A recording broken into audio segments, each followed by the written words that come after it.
Yan. First Lady Lisa Marcos. Alam niyo po kung ano yung laging sinasabi nung mga, ano tawag dito? Nung mga OTAP vloggers, nung mga OTAP supporters, no? Sinasabi lagi nila, lalo na si OTAP Maharlika. Ang laging sinasabi nun, ano po? Si Lisa Marcos ang nagpapatakbo ng gobyerno ng Pilipinas. Oh, yun yung sinasabi nila. Wala po silang naipakitang ebidensya doon. Kundi nga bells lang nila. Kundi puro laway-laway lang po, mga bossing. Di ba? Ngayon, eto mismo, galing kay Inday Sara Duterte, kay BP, na hindi nakikialam ang unang ginang, no? Na hindi siya ang nagpapatakbo ng gobyerno ng Pilipinas, di sunog.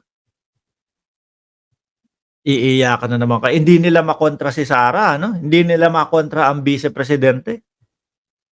Pero kapag si Bato de la Rosa, hindi nasunod ni Bato de la Rosa yung gusto nilang mangyari doon sa Senado, galit na galit si Maharlika. Pero kapag si BP, yan, nilaglag na kayo.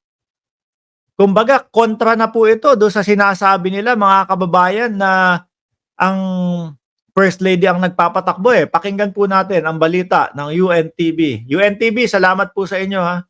Inihad ni Vice President Sara Duterte na ilan sa rason ng kanyang pagbibitiw bilang kalihim sa Department of Education o DepEd ay personal, trabaho at ang bayan. Wala rin naman siyang pagsisisi sa pagpapatakbo ng kagawaran ng edukasyon sa loob ng kanyang 2 taong pangunguna dito bilang kalihim. Kaya lang, kailangan na talagang bumaba dahil walang nangyayari po, mga bossing. Diba? Kailangan nating as much as possible, mas mabilis, maiangat agad ang edukasyon sa Pilipinas. Kaso, panahon ng BP, medyo bumagal pa po ng konti, mga kababayan. So, mabuti na lang po, nasunod po, no? Yung gusto o narinig ng Vice Presidente yung panawagan ng taong bayan ng kanyang pag-resign. Dahil kailangan na po talagang masolusyonan ang problema po sa Department of Education. Di ba? So eto na po, sasabihin ng Vice Presidente kung si Lisa Marcos daw po ba o ang First Lady po ba ang dahilan kung bakit siya nag-resign o dahil kung bakit siya umalis. Nais niya pa sanang tapusin ang lahat ng kailangang magawa ng ahensya sa panahon ng kasalukuyang administrasyon. Nilinaw naman niya na walang kinalaman si First Lady Lisa Araneta Marcos sa kanyang pagbibitiw. Paano yan? Diba ang lagi nilang sinasabi? Umalis na si kasi ganito, ganyan. Si Lisa Marcos kasi nagpapatakbo ng ganito, ganyan. Paano na yan? Wala na. Tapos yung mga OTAP supporters ninyo o yung mga DDS supporters, okay lang yan. Paniwala pa din. Ngayon lalabas na naman nila yung pulburon video daw. Nanti na po. Hindi na natapos yung pulburon video na yun. Ang dami pa ding naniniwala ang mga kababayan. Kayo po ba maniniwala kayo doon? Sa yung galit po nila na ipinapakita sa ating presidente, no? Yung galit nila na ipinapakita sa presidente, isang labas lang po nung pulburon video na yun. Pero bakit hindi ginagawa? Baka wala.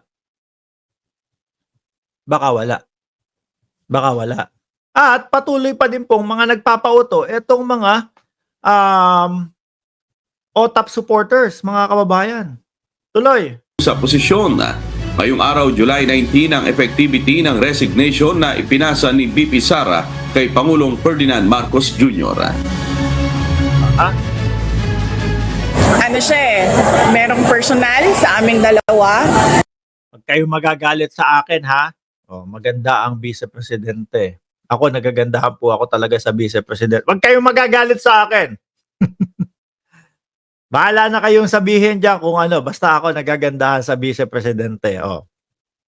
Tuloy. Ni President Marcos, which stems from yung napag-usapan namin bago ako pumayag na tumakbong Vice President.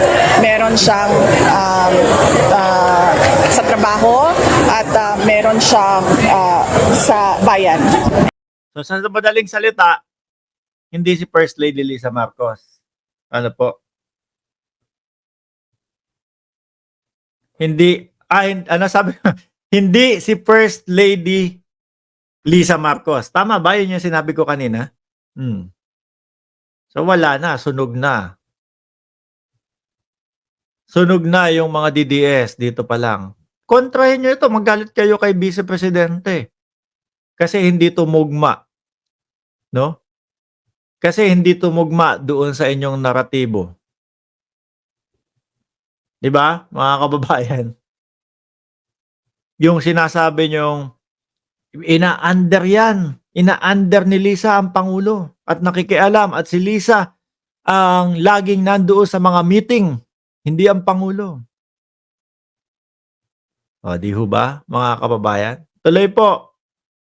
In fact, it is with a heavy heart that I leave the Department of Education. Minahal ko itong trabaho na ito. Minahal ko yung mga kasama ko sa Department of Education. So, meron talaga akong regrets dahil gusto ko talaga tapusin yung kung ano man yung dapat na deliverables ng Marcos. Madam VP, okay na po iyon. No, wag na po kayong magsisi. Para sa taong bayan at para na din po sa mamamayang Pilipino at para po sa bansang Pilipinas na din po, mga BP, yung inyong ginawang desisyon. Kailangan na po. No? Kailangan umusad na din po ang Department of Education, Madam. Okay? Administration mula sa Department of Education.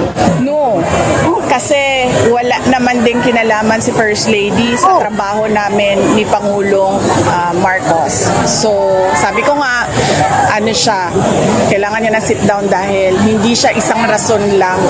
Nagkabuhol-buhol na siya na madaming rason. Oh. Sorry, mga DDS. Walang kinalaman ang First Lady. So, ibig sabihin, ano po, yung sinasabi nyong siya ang nagpapatakbo ng bansa natin, wala. Walang katotohanan. Ligwak na naman kayo dyan. Di ho ba? O, shout out kay Niolo. Shout out sa'yo, boss. Niolo Random News. Iba kasi yung channel, hindi ko nabasa. Anyway, mga kababayan, eto na nga. Dito na tayo sa main topic natin. Umpisa na yata talaga ng pag-init nito. Mga bossing.